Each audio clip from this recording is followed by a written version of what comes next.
IELTS এর reading প্র্যাকটিসের সময় অথবা মেইন এক্সামেও প্রত্যেকটা রিডিং প্যাসেজের শুরুতে একটা ইনস্ট্রাকশন থাকে।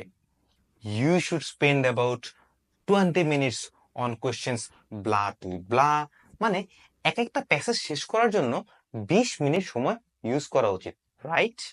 কারণ হিসেবটা তো সোজাই, তিনটা প্যাসেজ, একটাতে 20 মিনিট করে, তিনটাতে 20 20 20 60 মিনিট, রাইট?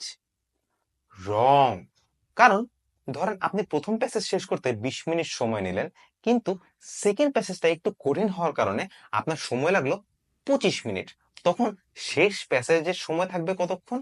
15 minutes only. তাহলে উপায়? মনে রাখবেন, আইএলস রিডিং টেস্ট শুধু আপনার রিডিং অ্যাবিলিটি টেস্ট না, এটা টাইম ম্যানেজমেন্টেরও একটা বড় টেস্ট। তাই সময়টাকে একটু হিসাব করে খরচ করবেন, আর এই টাইম ফরমেশনটা ফলো করবেন। 15 to 17 প্লাস 20 প্লাস 23 to 25। মানে যাই হোক না কেন, প্রথম প্যাসেজে 15 থেকে 17 মিনিটে বেশি খরচ করবেন না। বাধ্য হয়ে 1-2 মিনিট বেশি খরচ করলে সেটা সেকেন্ড প্যাসেজের টাইমের সাথে অ্যাডজাস্ট করে নেবেন।